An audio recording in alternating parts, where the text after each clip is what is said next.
Next point में आइए तो उसको बोलते हैं कोरम। नेक्स्ट हेडिंग डाल दी, छोटे छोटे पॉइंटर है। कोरम, कोरम आप लोगों ने सुना होगा, जो जनरली डिस्कशन होता है तो लोग कहते हैं ना खाली कोरम करने के लिए आए हुए हो क्या। सिंपली भाषा में बोलते हैं फॉर्मेलिटी, सिंपल तरीके से समझने के लिए। बट यहाँ पे सिंपल है, कोरम का मतलब होता है कि मिनिमम कितने लोग रहे लोकसभा में या राज्यसभा में, जिससे कम से कम हाफ, देखो सिंपल है, लोकसभा की टोटल सीटिंग है 550, राज्यसभा की 250, तो इसमें कुछ तो लोग हो तभी तो काम चालू होगा, नहीं तो पता चले कोई है ही नहीं, 2 ही 3 लोग बैठे हुए हैं और प्रोसीडिंग बिल आपने पास कर दिया। क्या पागलपन वाली बात है, सोचने वाली बात है ना। तो इसको बोलते हैं कोरम। सिंपल रूल है, लिखिए मिनिमम 10%, 10%। इसका मतलब समझ में आ गया, यानी लोकसभा राज्यसभा के कम से कम 10% लोग उस लोकसभा राज्यसभा में बैठे होने चाहिए, तब जाकर के लोकसभा का काम चालू होगा। अगर नहीं है तो इसका मतलब, अगर लोकसभा का सेशन चल रहा है, इसका मतलब लोकसभा ऑफिस है ना भैया, उस ऑफिस के एम्प्लॉय कौन है, एमपी। समझ रहे हो, नौकरी करने तो गए हो, 2 महीने के लिए तुम्हें ऑफिस बुलाया गया है, तो तुम 2 महीने वहां पे गए और तुम गए हुए घूमने कहीं, फोटो खिंचा रहे, तो वहां पे जो होते हैं, इसलिए आप ऑफिस के कैंपस में आना जरूरी होता है, मतलब पार्लियामेंट में आप हैं तो अगर पार्लियामेंट में है और कोरम में 55 लोग, 55 में वर्ड यूज कर रहा बिकॉज ऑफ द 10% ऑफ 550, 550 का 10% क्या होता है, 55। तो 55 लोग मिनिमम लोकसभा में होने चाहिए, लेकिन किसी रीजन से लोकसभा में उस दिन 50 लोग हैं, तो 5 लोग कम हैं। तो उस 5 लोग कम जो होते हैं उसके लिए जो स्पीकर साहब होते हैं उनके बगल में एक लगी होती है बेल, छोटी सी, उस बेल को बजाई जाता है और उस बेल की जो आवाज होती है वो पूरे पार्लियामेंट में होती है। और उस बेल का मतलब ही यही होता है कि जो जहां पर है वो वापस से, जैसे नहीं होता है बेल हो जाते, समझ रहे हो तुम लोग यार अपना, अरे स्कूल में होती है, इंटरेसेस में होता है, मूवीज में होता है ना बेल बजती, यही होती है, समझ गए। तो ये कोरम होता है 10%, ये ध्यान रखना बहुत इंपॉर्टेंट है। तो लोकसभा का 10% हुए 55, राज्यसभा के हुए 25, ये होना कंपलसरी है। ये मैं उस दिन आपसे डिस्कशन, क्वालिफिकेशन डिसक्वालिफिकेशन, आगे बढ़ते चलते हैं, एक बार बस सुनिए जल्दी कि सब हो रखे हैं कि नहीं। ऑफिसर्स हो गए थे, याद है, स्पीकर डिप्टी स्पीकर हो गए थे, याद आ गया मुझे, whip हो गया था, प्रश्नकाल हो गया था, क्वेश्चन और वो सब, टाइप ऑफ मोशन हो गए थे, हाई फॉर डिस्कशन रिजोल्यूशन वगैरह सब हो गया था ना, बढ़िया। लीगल प्रोसीडिंग्स हो गई थी, billing process, first second third step, कई सारी स्टेप में आपने लिखा होगा ना, बिल पास होना, ठीक है बढ़िया। मनी बिल भी हो गया था, ठीक है ठीक है ठीक है, काफ़ी टाइम हो गया सब होते हुए। फाइनेंस बिल भी हो गया। इंडिया के अकाउंट हो गए थे, नहीं हुए होंगे, अकाउंट्स ऑफ इंडिया, हेडिंग डालिए, अकाउंट्स ऑफ इंडिया, आज ये निपटाई देता हूं मैं आपकी पार्लियामेंट, फिर जैसे मंडे से स्टार्ट करेंगे कोर्ट वाला, लिखिए अकाउंट्स ऑफ इंडिया, भारत सरकार के खाते, accounts of Indian government, Bharat सरकार के कितने खाते हैं। हम लोग अपना लोग अकाउंट खुलवा सकते हैं तो कितने अकाउंट खुलते हैं, अरे हमारे, अगर मुझे अपना अकाउंट खुलवाना है तो मैं कितने तरह के अकाउंट खुलवा सकता बैंक में, 3 तरीके से, कौन कौन से 3, मुझे 3 सुनाई दिया। सेविंग खुलवा सकते, ठीक, और करंट अकाउंट खुलवाया आप लोगों ने, करंट अकाउंट किसी का करंट अकाउंट है, किसी का करंट अकाउंट नहीं है, क्यों, आपका करंट अकाउंट है, पापा का होगा, पापा का करंट अकाउंट, क्यों पापा का क्यों करंट अकाउंट है, हाँ बिल्कुल सही बात। इससे ये समझ में आया कि जो कॉमन लोग होते हैं, वो कॉमन का मतलब तो जनरल पब्लिक होती है, जो वो अपना सेविंग अकाउंट खुलवा सकती है। करंट अकाउंट हर बंदा नहीं खुलवा सकता, जैसे मेरा करंट अकाउंट है, तो मेरा करंट अकाउंट में जो डॉक्यूमेंट लगे हैं वो वही बंदा खुलवा सकता है जिसका बिजनेस में ट्रांजैक्शन होते हैं, समझ गए। तो जो बिजनेस के नाम पे पैसा आता है वो करंट अकाउंट में जाता है, और जो सेविंग का पैसा होता है सेविंग, तो हर बंदा सेविंग खुलवा सकता है, हर बंदा करंट नहीं खुलवा सकता, डिफरेंस समझ में आ गया। तो इसी तरीके से जो गवर्नमेंट, तीसरा और भी कोई अकाउंट होता है, ना ना, अरे बैंक ऐसे तो बहुत है, ऐसे तो का फेसबुक अकाउंट भी गिना वो थोड़े, वैसे मैं कह रहा बैंक के अकाउंट, बैंक में इसके अलावा कोई अकाउंट नहीं होता ना, बाकी आपके काम के कोई भी अकाउंट हो, बाकी होते हैं आपके काम के, इसे लॉजिक बात है, तो गवर्नमेंट के भी अकाउंट होते होंगे, 3 अकाउंट, हेडिंग डालिए, गवर्नमेंट के 3 अकाउंट होते हैं, इंडियन गवर्नमेंट के। पहला अकाउंट होता है संचित निधि, संचित निधि को बोलते हैं कंसोलिडेटेड फंड, कंसोलिडेटेड फंड, संचित निधि बहुत इंपॉर्टेंट है, ध्यान से लिखिए, 266(1), 266(1), 266 का एक आर्टिकल नंबर है ये, 266 का 1, संचित निधि। ये जो पैसा है ध्यान रखना, ये सरकार का पैसा है, ये आपका नहीं है, इसमें सीधी बात डैश करके लिख लो, इनकम ऑफ गवर्नमेंट, सरकार की आय, मतलब सरकार जितना पैसा कमाती है वो सारा पैसा आपका किस में जाता है, इसमें जाता है भाई साहब, तगड़ा पैसा है। सरकार कहां से पैसा कमाती है, वो टैक्स पैक्स वाली चीजें वो इकोनॉमी में डिस्कस करें, यहां तक समझ में आ गया। तो ये पैसा गवर्नमेंट के पास जाता है 2661। दूसरा ये कंटिंजेंसी फंड, आकस्मिकता निधि, आकस्मिकता निधि, कंटिंजेंसी, इमरजेंसी फंड बोलते हैं बट टेक्निकली इसको contingency, CONTIN, contingency GEN, emergency fund समझ गए। तो ये होता है 2671, 2671 ये होती है, इसको बढ़ा दिया गया है, इसमें पुराना डेटा है, 5000 CR, 5000 करोड़ तक का होता है ये। ये है आपका, डैश करके लिखेगा, प्रेसिडेंट, राष्ट्रपति साहब के पास होते हैं। समझ में आया लॉजिक? ये मैंने आपको बहुत डिटेलिंग में बताई भी चीज याद है। कंटिजेंसी के अचानक से कुछ आ जाता है तो प्रेसिडेंट उसमें से पैसा निकाल के रिलीज कर देते हैं। जब प्रेसिडेंट पैसा रिलीज कर देंगे तो जैसे ही लोकसभा का सेशन आएगा तो उस सेशन में वापस से जो हमारा कंसोलिडेटेड फंड होता है उसमें से निकल के इसको रिफिल कर देते हैं। पूरा डिस्कशन हो चुका था। अब यहाँ पे क्वेश्चन आता है कि राष्ट्रपति जो है वो पैसा निकालते हैं, तो राष्ट्रपति इस अकाउंट के कस्टोडियन होते हैं। कस्टोडियन समझते हैं आप लोग? संरक्षक होते हैं। इसका जो देख रेख जो करता है वो है फाइनेंस सेक्रेटरी। नोट करिए, regulation by the finance secretary, वित्त सचिव। कुछ याद आ रहा है इसका नाम? कहीं आपने सुना था फाइनेंस सेक्रेटरी का नाम? कहां सुना था फाइनेंस सेक्रेटरी? कहीं आपको बताया गया था? हाँ, 1 रुपए के नोट पे साइन बताया गया था, वो यही था। ठीक है। तीसरा होता है पब्लिक अकाउंट, लोक लेखा। पब्लिक अकाउंट, लोक लेखा। लोक लेखा, ये पब्लिक मतलब कौन होती है? हम लोग पब्लिक हैं, ये हम लोगों का अकाउंट है। तो हमारे अकाउंट भी सरकार के पास ही तो है। तुम्हारा पैसा बैंक में जमा है तो कल को अगर तुम्हारा पैसा लुट गया तो सरकार कुछ देगी तुमको, गारंटी है तुम्हारे पैसे की। क्वेश्चन तो ठीक है। आपका पैसा 1 करोड़ जमा है, मेरा पैसा 1 लाख जमा है, तो दोनों की वैल्यू इंपॉर्टेंट नहीं, दोनों का पैसा तो जमा है। कल को अगर इस बैंक में डकैती पड़ गई, देखा आपने डकैती होती बैंक में, लूट हो गई, तो पैसा तो गया आपका, आपके गहने वहने सब गए, तो फिर क्या सरकार आपके गहने देगी? सोचने वो नहीं, वो अमाउंट छोड़िए, अमाउंट तो आगे अपडेट आप लोग पढ़े इसलिए कोई दिक्कत नहीं। नॉर्मली आपसे पूछ रहा हूं मैं, क्या लगता है आपको? ध्यान रखिए, अगर आपका पैसा बैंक में जमा है या आपका कोई ज्वेलरी बैंक में है तो government is not responsible for that amount और दैट ज्वेलरी। आपका लुट गई ज्वेलरी तो लुट गई, हमने बोला था रखने के लिए, हमने मतलब किसने? बैंक ने बोला था कि आओ नहीं मेरे पास अकाउंट्स में रखो लॉकर में। प्रैक्टिकल बताए, बैंक वाले ने बुलाया था आपको लॉकर में रखने के लिए? हाँ या ना? ना? अबे हाँ कुछ तो करो। बैंक ने बुलाया था आपको, रखो नहीं। तो जब नहीं बुलाया था तो जिम्मेदारी किसकी हुई? आपकी। अब आपका क्वेश्चन होना चाहिए था तो फीस काहे के ले रहे हो आप? लॉकर की फीस मंथली जाती है, वो सीधी बात है, जितने दिन लॉकर में रखा है उतने दिन की फीस है। वो भी सही बात है। तो ध्यान रखिए, अगर आपका पैसा लॉकर में रखा है या आपका कोई अकाउंट में उसमें ज्वेलरी वगैरह लॉकर में रखी है तो उसके लिए आप लॉकर जब खोलने जाते हैं, आप लॉकर जाते हो तो लॉकर में जाते हैं तो एक बैंक वाला बंदा आता है साथ में, चाबी लेके, की लेके आता है। वो की लॉकर में आप दोनों साथ में डालते हैं और फिर वो चला जाता है। ऐसा होता है कि आपके सामने वही खड़ा रहता है, चला जाता है। तो सीधा मतलब हुआ ये प्राइवेट हो गया कि नहीं? तो प्राइवेट चीज अगर है तो बैंक गारंटी प्राइवेट के लिए। कल को आप बोलते हो उस लॉकर में मेरे 20 लाख रुपए थे, आपने दिखाए थे बैंक वालों को 20 लाख रुपए हैं, क्योंकि आप, वो तो बंद था ना लॉकर, लॉकर के अंदर क्या है क्या पता। तो जब बैंक को पता नहीं है लॉकर के अंदर क्या है तो रिस्पॉन्सिबिलिटी क्यों लेगा? सिस्टम समझ रहे हो?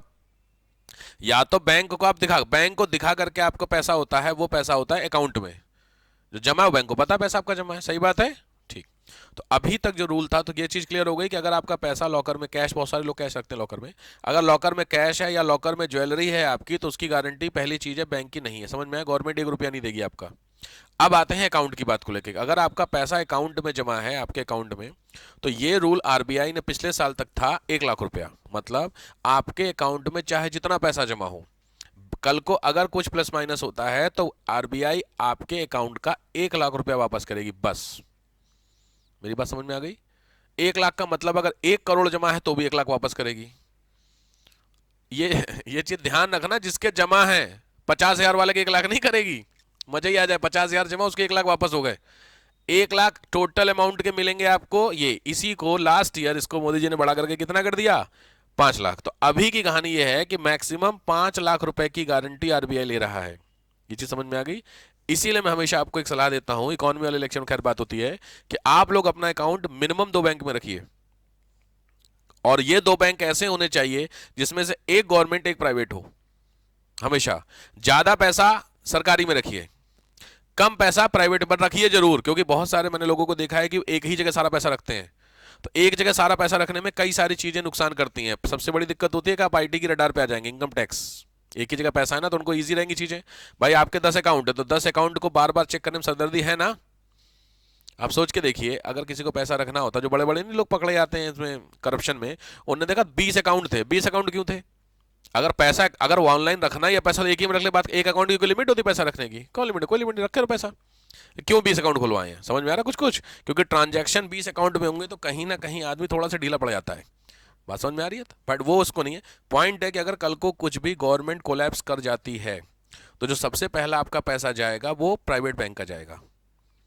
अब आपका अगर केवल प्राइवेट बैंक में अकाउंट है तो पूरा पैसा गया आपका। ये रूल है इंडिया में, आपके पैसे को गवर्नमेंट जब चाहे तब ब्लॉक कर सकती है। आप लोगों ने इसको देखा था नोटबंदी में, आपका खुद का पैसा नहीं निकल रहा था। नोटबंदी देखे हो, डिमोनेटाइजेशन, तो उसमें हमने देखा कोई पैसा 4,000 रुपये रोज के आपके अकाउंट में 10 लाख पड़े, लेकिन आप रोज के 4,000 निकाल सकते थे। कुछ याद आ रहा? सोचो, तो गवर्नमेंट ऐसा कर सकती है ना। लॉजिक बात है, ये हुआ। अब आपके 2 अकाउंट होते तो आप दोनों में से 4-4 हजार निकाल लेते, पॉसिबल था। बात समझ में आ रहा? इसीलिए हमेशा एडवाइस रहती है कम से कम 2 अकाउंट खुलवाए। खैर, तो ये जो लोक लेखा आपने लिखा है पब्लिक अकाउंट, इसकी भी गारंटी किसकी है? गवर्नमेंट की है। बट यहां पे लिखो government work as a custodian. Government work as a custodian, सरकार केवल, क्या बोलते हैं कस्टोडियन, समझ गए?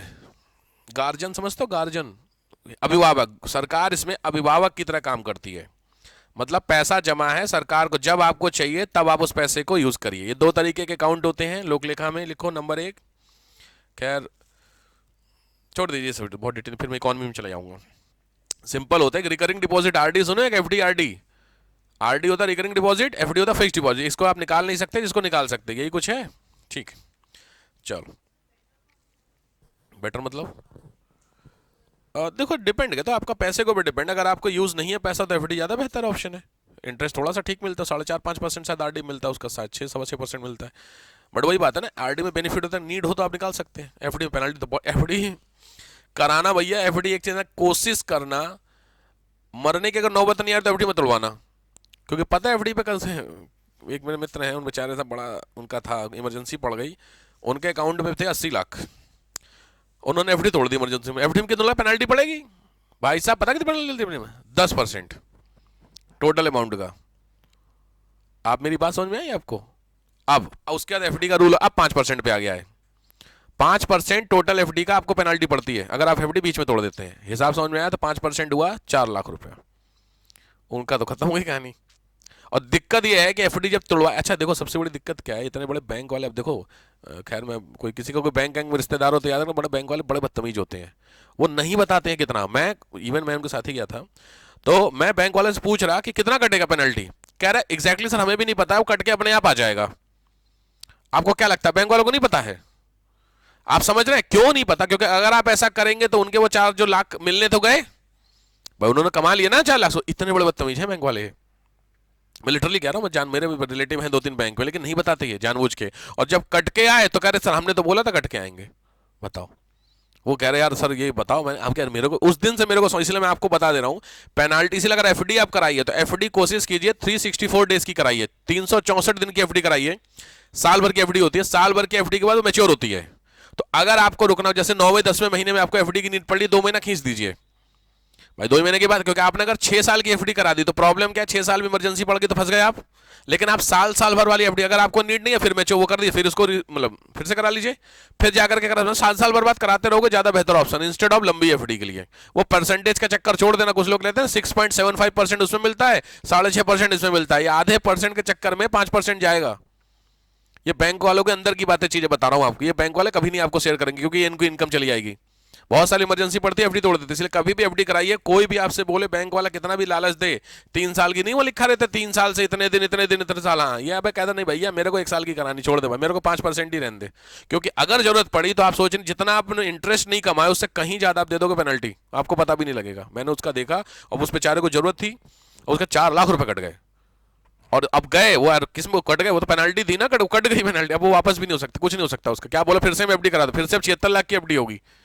आप समझ रहे भाई साहब, ये है कमाई का तरीका, बदतमीज होगा यार, उसको बेचारे को जरूरत थी। आप समझ रहे हैं। खैर, तो ये हो गया आपका। चलो नेक्स्ट आओ, ये हो गया आपका पब्लिक अकाउंट है। खैर, कॉन्स्टिट्यूशन अमेंडमेंट बिल भी हो गया था।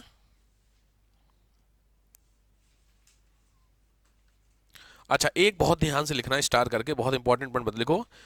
Expenditure expenditure based on consolidated fund, संचित निधि पर भारित व्यय। Expenditure based on consolidated fund, संचित निधि पर भारित व्यय, ये क्या है पता है? ये है, ध्यान से, इंडिया में कुछ पोस्ट ऐसी होती हैं जिन पोस्ट की सैलरी और पेंशन इंडिया के कंसोलिडेटेड फंड से सीधे निकलती है। जैसे आप लोगों को, जो हम लोग नॉर्मल सरकारी नौकरी जो लोग करते हैं, उन लोगों की जो सैलरी होती है वो सीएफआई से नहीं आती। सीएफआई समझ के बार बार वर्ड यूज करना, कंसोलिडेटेड फंड की बात कर रहा हूं। तो बहुत सारी पोस्ट ऐसी होती है ये। अब इसका फायदा क्यों है ऐसा, तो ध्यान से समझ लेना। ये जो मैं पोस्ट बता रहा हूं, ये पोस्ट, इस पोस्ट में कोई भी निगेटिव चेंज नहीं किया जा सकता during his tenure. Negative change का मतलब आपने सुना होगा कि उस व्यक्ति का डिमोशन हो गया, सुना, प्रमोशन होता है, एक नीचे जाते हैं। तो जो डिमोशन होता है, तो किसी भी व्यक्ति का डिमोशन हो सकता है, इस जो मैं पोस्ट बताने जा रहा हूं, लेकिन उसकी सैलरी नहीं कटेगी। क्यों? क्योंकि जो उसकी सैलरी है वो सीएफआई पर है। समझ गए इसका मतलब? समझ गए सब लोग भाई? सिंपल तरीके से फाइनेंशियल पॉइंट ऑफ व्यू से उस व्यक्ति को कोई नुकसान नहीं पहुंचाया जाएगा। किसको? जिसकी सैलरी इस वाले अकाउंट से निकल रही है। समझ में आई? तो कुछ पोस्ट होंगी, इंपॉर्टेंट है, पोस्ट का नाम लिख लीजिए ध्यान से। पहली पोस्ट है प्रेसिडेंट, दूसरी पोस्ट है लोकसभा के स्पीकर, डिप्टी स्पीकर, राज्यसभा के chairman, deputy chairman, speaker, deputy speaker, chairman, vice chairman. ठीक है। नेक्स्ट है जजेस। जजेस जजेस में आते हैं आपके हाई कोर्ट, सुप्रीम कोर्ट, दोनों। नेक्स्ट है सीएजी। सीएजी, हाई कोर्ट और सुप्रीम कोर्ट, हाँ सारे हाई कोर्ट के। क्या लिखे हो? सीएजी। नेक्स्ट है UPSC, chairman and member. CAG एक पोस्ट होती है, आगे पढ़ोगे। यूपीएससी के चेयरमैन जो अध्यक्ष होते हैं और मेंबर्स, ठीक है। तो यूपीएससी के जो भी चेयरमैन है और जो भी मेंबर है उनको। Next loan. लोन समझ गए? जो गवर्नमेंट ने लोन ले रखा है, सेंट्रल गवर्नमेंट जो उधारी लेती है, उस उधारी सीयूसी सीएफआई से कटती है वो। और other expenditure imposed by the parliament, कोई और व्यय जो संसद द्वारा ने लगाया गया है। गवर्नमेंट चाहे, मतलब पार्लियामेंट चाहे तो इसको और कर सकती है। समझ गए? इन सभी एक्सपेंडिचर को इंडियन गवर्नमेंट के, मतलब क्या होता है, कम नहीं हो सकता है। मतलब राष्ट्रपति की सैलरी उसके टेन्योर में कम नहीं हो सकती है, ऐसे समझ लो इसको। ये जितनी भी आपने पोस्ट लिखी हैं, ये सभी की सभी पोस्ट में एक चीज नोटिस कीजिएगा, नेता नगरी वाली कोई पोस्ट नहीं है। नेता नगरी समझ रहे हो? मंत्री, प्रधानमंत्री, मुख्यमंत्री, देख रहे हो? क्योंकि ये हर 5 साल वाले हैं, कायदे में बाकी लोग भी 5 साल वाले ही हैं। लेकिन बाकी जो लोग हैं वो जनरली एक अथॉरिटी हैं।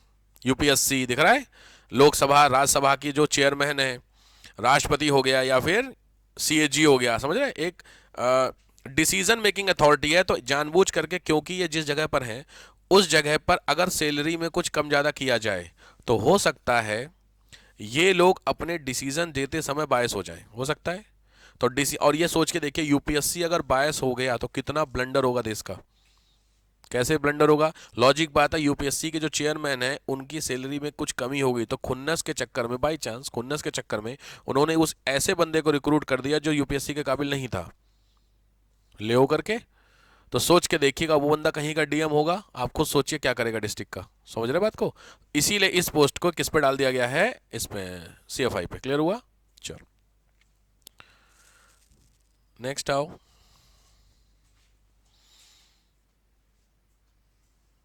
अच्छा, मैंने वो तो बता दिया था ना, लोकसभा से पास होकर के फिर स्टेट से भी चाहिए होगा 50%, यस, उसके लिए लिखवाया था ना मैं, ठीक है।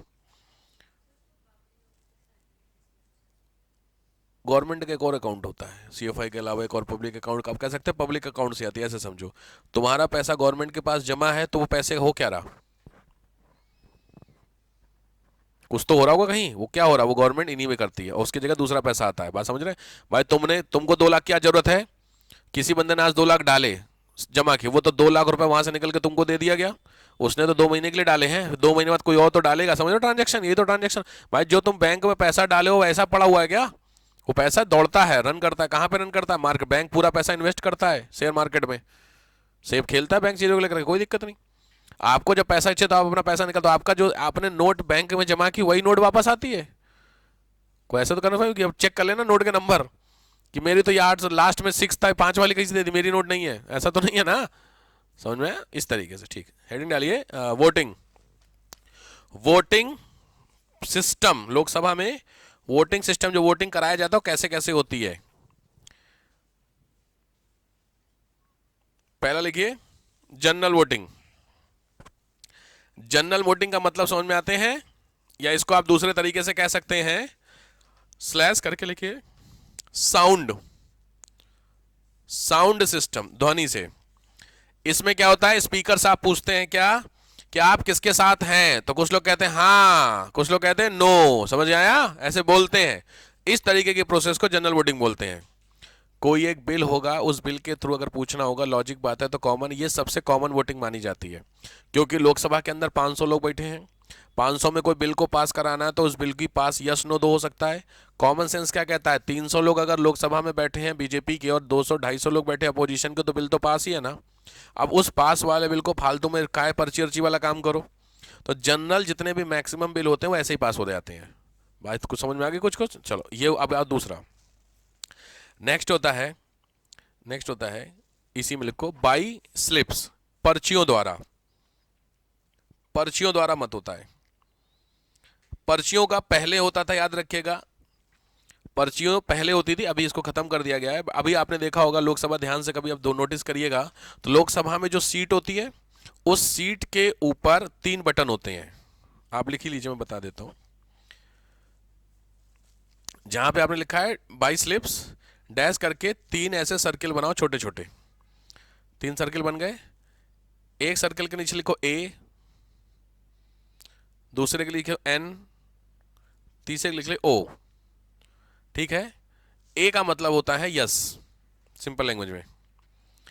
एन का मतलब होता है नो। ओ का मतलब होता है आउट। आउट का मतलब होता है मैंने वोट नहीं दिया किसी को, समझ गए? ये 3 तरीके के वोट पड़ते हैं लोकसभा में। अब कभी भी लोकसभा के प्रोसीजर को देखना, तो लोकसभा के जब डिस्प्ले में आप देखोगे, तो जब भी वोटिंग होगी तो वहां पे ए एन ओ लिखा होता है। ए वाले 100, एन वाले 200 और ओ वाले 300, तो ये कुल मिला के 550 हो गए मोटा मोटी। ऐसे सिस्टम पे काम किया जाता है। ये कब होता है, जब बहुत ज़्यादा अपोजिशन डिमांड करता है, उसके हिसाब से कि बीजेपी वाले लोग भी हैं, जो लोग हो सकता है गवर्नमेंट की पॉलिसी से खुश नहीं है, तो वो गवर्नमेंट के अगेंस्ट में वोट करना चाहते, उस तरह की वोटिंग ऐसे करिए। प्रॉपर वोटिंग हो गई, बटन के हिसाब से काउंट कर लिया जाएगा, क्योंकि साउंड सुनने, अब 250 लोग और 300 लोगों की सुनने में कितना डिफरेंस आ रहा, बात समझ रहे हो? तो कोई इंपॉर्टेंट बिल अगर नहीं होता है तो पहले वाले से पास, लेकिन अगर इंपॉर्टेंट बिल है तो ऐसे होता है। ठीक है। पहले यही जो होता था, उसमें जो मैंने आपको बताया था कि जो स्टाफ वहां पे लोकसभा का रहता है, वो हर एक मेंबर के पास जाके उसको पर्ची देता था, और उस एक पर्ची पे ANO लिखा होता था, तो वो किसी एक पे टिक लगाना होता है, और फिर वो पर्ची को सबमिट होकर के फिर वापस एक एक के पास जाता था, वो डिब्बे में डालते थे, समझ रहे हो? और फिर उस डिब्बे में डाल करके उसको कहाँ ले जाते थे, स्पीकर के पास। फिर स्पीकर के पास काउंटिंग होती थी, फिर स्पीकर अनाउंस करता था। बड़ा सरदर्दी वाला काम है, समझ गए? तो इसको ना करते हुए ये वाला काम कर दिया गया। क्लियर हो गया? चलो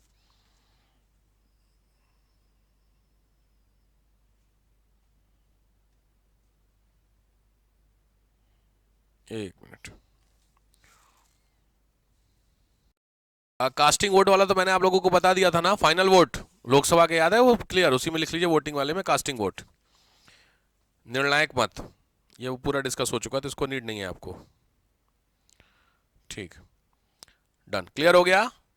प्रिविलेज मोशन भी हो गया था, याद है? विशेषाधिकार, कहीं कुछ बोल दो तो कुछ खराब हो जाए ना, ये भी हो गया था, ठीक है। अच्छा, अब यहां पे आओ, हेडिंग डालो privilege to members. Privilege to members यानी जो मेंबर्स हैं उनको प्रिविलेज ऐसा है क्या, ध्यान से समझना। मतलब ऐसा खास बात उनको क्या है, तो खास बात जो उनको है उसमें पहली खास बात है, लिखो free from civil arrest. Free from civil arrest, civil गिरफ्तारी से फ्री। दो तरीके के मैटर होते हैं कोर्ट में, समझेंगे। एक मैटर होता है सिविल और एक होता है क्रिमिनल। क्या डिफरेंस होता है वो आगे जानेंगे। बट अगर कोई भी एमपी सिविल मैटर किया हुआ है तो वो लोकसभा के प्रोसीडिंग्स चलने के 40 दिन पहले और 40 दिन बाद, इसको लिख लीजिए +-40, +-40 डेज। इसका मतलब समझ में आया? यानी 40 दिन पहले और 40 दिन बाद तक वो व्यक्ति अरेस्ट नहीं होगा। किस मैटर में? सिविल मैटर में। क्लियर हो गया इसका मतलब? तो ये क्या हुआ, वो सिविल मैटर क्या होते हैं? सिविल मैटर का मतलब होता है, थोड़ा सा समझने के लिए, जनरली मान के चलिए कि किसी व्यक्ति की अगर फिजिकल वाउंड हुआ है, शारीरिक रूप से चोट पहुंची है, तो वो क्रिमिनल मैटर है। और नॉट लगभग समझ अप्रॉक्स है, क्योंकि जैसे चोरी क्रिमिनल में डाला, बट चोरी शारीरिक नहीं होती है। बट सिंपल तरीके समझिए कि जनरली किसी व्यक्ति को शरीर पे चोट पहुंची तो वो क्रिमिनल, और बाकी कहीं और चोट पहुंची तो वो सिविल मैटर है। जैसे आपका पर्स चुरा लिया किसी ने, तो पर्स चुराने से शरीर पे कुछ हुआ नहीं, तो आपका ये सिविल मैटर आ गया। अब आया समझ में? लेकिन पर्स चुराया एक थप्पड़ लगा के, तो वो क्या हो गया आपका? Criminal matter. क्लियर हो गया? तो अगर कोई सिविल मैटर में एमपी है जो इसमें अरेस्ट हो रहा है, तो वो अरेस्ट नहीं होगा। पहला क्लियर हो? इसका मतलब क्रिमिनल मैटर में हो सकता है। दूसरी चीज, free from witnessing. Free from witnessing, गवाही देने से फ्री। गवाही देने से फ्री होना, समझ गए? गवाही देने से फ्री होना का मतलब, अगर कोई व्यक्ति किसी ट्रायल में गवाह है तो उस ड्यूरिंग जब लेके चलेगा ये हाउस, तो वो गवाह नहीं देगा। ठीक होगी बात? इसकी कोई लिमिट नहीं है। लिमिट का मतलब होता है सिंपली क्या, जब तक चल रहा है। मतलब जैसे अगर मान लीजिए बजट सेशन चालू हुआ आज, और आज से 2 महीने तक बजट सेशन होगा, तो 2 महीने तक अगर उसमें एमपी किसी भी केस में क्या है, विटनेस है, तो वो व्यक्ति गवाही नहीं देगा। ये फ्री है, इसको क्या हो गया, राइट्स हो गया कि नहीं हो गया? ठीक। और तीसरा होता है freedom of speech, freedom of expression या फ्रीडम ऑफ स्पीच, अभिव्यक्ति की स्वतंत्रता। इसका मतलब आपको समझ में आ गया होगा। इसका मतलब यह होता है कि कोई भी व्यक्ति पार्लियामेंट में, कोई भी मतलब जो मेंबर है, वो पार्लियामेंट में कुछ भी बोल सकता है। यहां पे लिटरली मतलब है कुछ भी। आप कुछ भी नहीं बोल सकते, आपके ऊपर कुछ बाउंड है, रेस्ट्रिक्शंस हैं बोलने के, याद है कुछ? लेकिन आप यहां पे रोक सकते हैं, रुक सकते हैं। लेकिन जो एमपी है वो कुछ भी बोल सकता है। यहां पे मतलब आया क्वेश्चन